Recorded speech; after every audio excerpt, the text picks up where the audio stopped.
Imagine you're standing in the middle of this absolutely massive warehouse, and it is pitch black. Right. No lights at all. Yeah, no windows, no lights. And scattered across the floor, stretching for, miles in every direction, are millions of dominoes. Millions of them. But they aren't just set up in a single, simple line either. They're branching out, they're crossing over each other, creating this incredibly complex, sort of fragile web. Sounds like a nightmare to navigate. Oh, totally. Now imagine I hand you a flashlight, but the battery is, like, almost completely dead. You have just enough light to see one single domino right at your feet. Okay. So you reach out and you knock it over. You hear that sharp click-clack of the dominoes falling, the sound spreading out into the darkness, echoing all around you.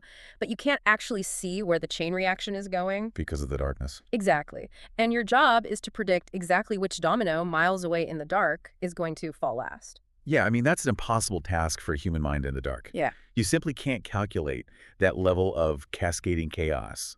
But that scenario is, well, it's essentially the exact challenge biologists are facing every single day. Welcome to the deep dive. Today, we are exploring the ultimate biological darkroom, which is the human cell. It really is. When scientists try to alter or, turn off a single gene, which they call a genetic perturbation, they are basically knocking over that very first domino. Exactly. And figuring out how the rest of the cell reacts to that one single change is arguably one of the hardest problems in modern science right now. It really is. But we have a stack of fascinating research in front of us today detailing this groundbreaking new AI framework called AROMA. Yes, AROMA.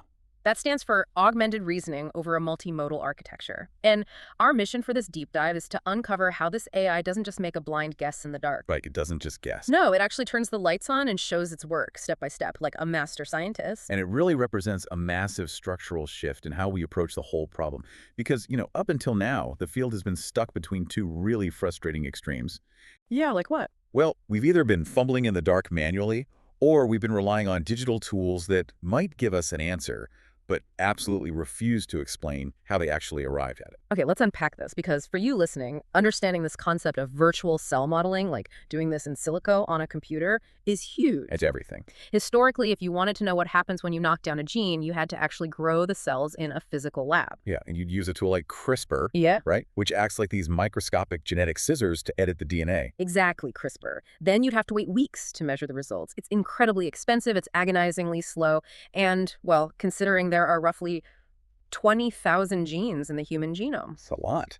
Yeah, 20,000. So testing every possible combination physically is just practically impossible. Right. So researchers desperately want to use computers to simulate this instantly. Mm. They want an AI to look at a target gene and just predict, is this gene going to be upregulated, meaning the cell starts pumping out more of its protein. Or downregulated, meaning it produces less. Exactly. Or is it non-differentially expressed, meaning the cell just ignores the change entirely and nothing happens. Right. And predicting those multi-step regulatory cascades, those like branching paths of dominoes we talked about, that is the absolute holy grail for biological hypothesis generation. It really is the holy grail.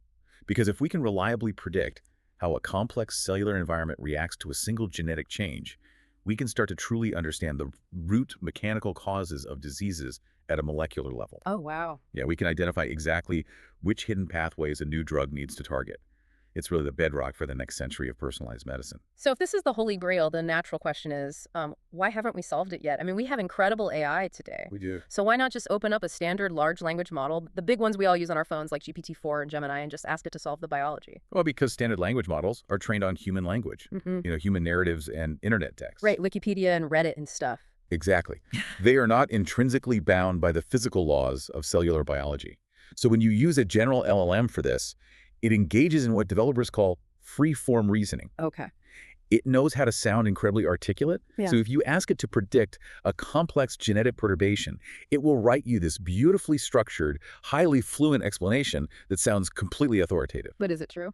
Biologically, no. It's entirely implausible. It just hallucinates mechanisms that don't exist. It acts as a very articulate, very confident liar. And a confident liar in a lab coat is the absolute last person you want designing your heart medication. Exactly. So, realizing that general AI just hallucinates biology, developers tried the opposite approach. They decided to build AI models strictly trained on hard biological data. Right. These are the domain-specific models. Yeah, domain-specific models with names like GEARS or SCGPT. And to their credit, those domain-specific models are actually quite accurate. They're trained on millions of single-cell data points, so they really learn the underlying mathematical patterns of gene expression. That sounds like a win. It is, but they introduce a completely different, equally frustrating problem. They're black boxes. Yeah, right. You feed the model the name of the perturbed gene and the target gene, and inside the computer, it does a billion invisible mathematical calculations that we just cannot observe. And then what? Then it just spits out a single label. It literally just says upregulated. It offers zero human interpretable reasoning. It just gives you the answer at the back of the textbook. Basically. But for a medical researcher who needs to understand the actual mechanism of a disease, like the actual chain of dominoes, a raw label without any explanation is practically useless. You can't validate a hypothesis if the AI won't show its work. Exactly. Which leads to the third attempt the field made, which were these shallow retrieval methods. Right. This is when an AI tries to pull in outside scientific text to help it reason. Yeah, retrieval augmented models try to fix that black box problem by, well, reading the literature. They pull in text describing the functions of the genes involved. Okay, that makes sense. But they completely ignore the physical, multi-step, regulatory topology of the cell. Topology meaning the map. Yeah, topology just means the structural map of how things are actually connected. So these retrieval models look at a pile of functional descriptions, but they completely miss the directional multi-hop pathways connecting the perturbed gene to the target gene. Wow, it really sounds like asking someone for driving directions. A general LLM gives you a beautiful, confident route that drives you straight into a lake. Right. A domain model just yells, "You have arrived," Yeah. without ever telling you how it got there. Yes. And shallow retrieval gives you a random list of street names, but doesn't bother to tell you which ones are one way or where they intersect. That is exactly the frustration researchers have been feeling. And this raises an important question, right? If existing models either lie beautifully or tell the truth silently, how do we build a model who does both? How do we do that? How do we engineer an AI that is both biologically accurate and completely transparent in its step-by-step reasoning? Enter AROMA. Yeah. The recipe the researchers used to build this new framework is fascinating because it abandons the idea that an AI should only read or only do math. It uses a multimodal approach. Exactly. It uses different digital senses to gather evidence about the cell before it even attempts to make a prediction. Based on the paper, AROMA relies on 3 completely different layers of input. That's right, 3 layers. The first is textual evidence. It pulls in functional summaries of the gene you are tweaking, the target gene you are observing, and crucially, the specific cell line you are working in. That's a huge point. Because the research notes that a gene might react completely differently in a K562 leukemia cell compared to, say, a 𝗵𝗄2 liver cell or a 𝗔𝗥𝗢 T cell or an RPE1 retinal cell. Context is absolutely everything in biology. You can think of the genes as actors and the cell type as the genre of the movie. Oh, I like that. The same actor is going to behave very differently in a romantic comedy than they will in a horror film, right? To- A liver cell and a retinal cell have the exact same DNA, but their internal environments, their active networks, are radically different. So it has the text, the background story.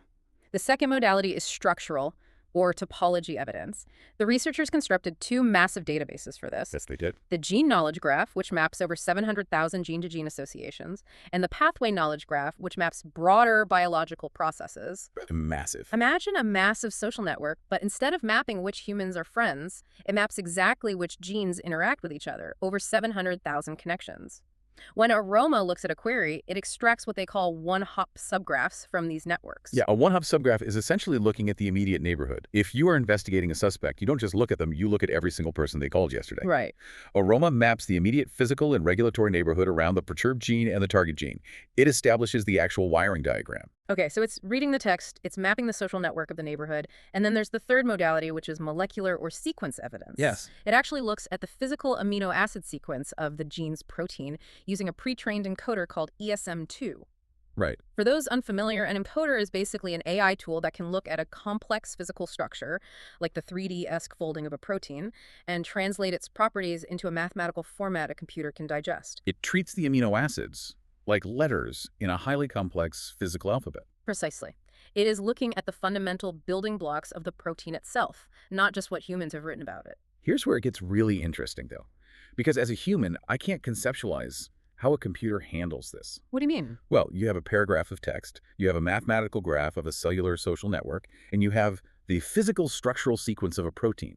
How does the model actually fuse those entirely different formats together into a single coherent thought process? Oh, right. How does it mix them? That fusion is the crucial engineering feat of the AROMA architecture. They use a mechanism called cross-modal interaction features. Cross-modal interaction features. Yeah, you can think of it as a universal translator that explicitly forces these different data types to interact. It uses a cross-attention mechanism to map how the perturbed gene's protein sequence relates to the text and how that text relates to the neighborhood graph. Okay. It projects all of these different formats into a unified language space. So it's like taking a spreadsheet, a photograph, and a poem, and translating all of them into the exact same dialect of math. Exactly. And once all that fused, multimodal evidence is translated into the same mathematical dialect, it is fed into the base language model, specifically Q38B. The 8B means 8 billion parameters, right? Yes. The 8B means it has 8 billion parameters. In the AI world, that's actually quite small and lean compared to a massive general model, which might have hundreds of billions. Right, like GPT-4. Yeah. But it's highly efficient because it isn't trying to know everything about the world. It's simply acting as the logic engine, reading this customized multidimensional dossier on the exact genetic interaction it needs to predict. It's giving the AI sight, spatial awareness, and reading comprehension all at once. All at once. But having access to a massive library of multimodal data doesn't automatically make you a brilliant researcher. No, it doesn't. I mean, I could sit in the Library of Congress, but if I don't know how to synthesize information, I'm just a guy surrounded by paper. Exactly. The AI still has to be taught how to think. And the way they train this digital scientist is through a two-stage optimization strategy using a massive data set they built called perturbation. Right. And that data set contains over 498,000 specific biological samples. The training pipeline is just as important as the multimodal architecture, right? Oh, absolutely. Stage 1 is supervised fine-tuning, or SFT. This is essentially teaching the model the basic grammar of domain-specific biology. Let's hit a gram. Yeah, they're showing the model thousands of examples of how to read the multimodal data and output a structured biological argument. It's learning the format. But stage 2 is where the actual logic is forged. Yes. It's called GRPO, which stands for Group Relative Policy Optimization. It's a specialized form of reinforcement learning. Right. Instead of just giving the model the right answer and saying, memorize this, they force the model to generate multiple, completely different reasoning trajectories for the same problem. Yeah, the study found that forcing it to generate 16 different paths of logic worked best. 16 paths. And then it scores those 16 paths against each other in a sort of tournament based on a reward system. The tournament, yeah. It gets 5.0 points if it successfully predicts the correct biological outcome. It gets 0.5 points if it follows the correct formatting, and another 0.5 points if it outputs a valid category like upregulated or downregulated. So it learns through intense trial and error, constantly guided by those reward signals to optimize its reasoning. I have to push back on this, though. Okay, go ahead. Looking at those numbers, if you are giving the AI reward points just for following a specific formatting structure, aren't we just incentivizing it to be a really polite, well-formatted liar? Oh, I see what you mean. Like a student who writes a beautifully structured essay with perfect margins, but the actual science is completely fabricated. How do we know it's not just faking the biological logic to scrape up those formatting points? Well, that is the perennial danger of reinforcement learning. AI is notoriously good at finding lazy shortcuts to get rewards. Right. But what's fascinating here is how the GRPO trajectory sampling mathematically prevents that exact scenario. Remember, it is generating 16 different reasoning paths simultaneously, and they're competing against each other. Right, the tournament. Yes, the tournament. If the model generates a path that is beautifully formatted but biologically wrong, it might get the 1 point for formatting, but it completely misses the massive 5.0 point reward for being biologically accurate. So in the tournament, a path that fumbles the formatting slightly but nails the actual underlying biological mechanism will outscore the perfectly formatted lie every single time. Oh, that makes total sense. Yeah, the 0.5 rewards for formatting are really just basic hygiene guardrails to keep the output readable for the human scientists later. The mathematics of the reward system heavily skew toward truth. It forces the format to serve the science, never the other way around. Okay, I see. So because it's weighing 16 paths against each other, the only way to reliably win the tournament is to actually solve the biology. The big payout requires genuine accuracy. Precisely. The logic has to be sound to get the points. To prove that the model isn't just faking its logic, the researchers included some incredible real-world case studies in the paper. Okay, really good. They wanted to show how AROMA handles those complex, multi-step cellular domino effects we talked about at the beginning. Let's walk through the ACSS2 case study, because this is where the system really shines. Yeah, this one is great. They presented AROMA with a very specific puzzle.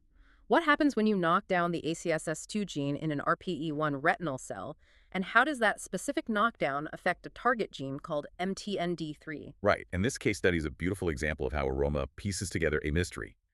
A standard model would just guess the outcome based on surface-level correlations. But AROMA didn't. No, AROMA generated a literal chain of thought.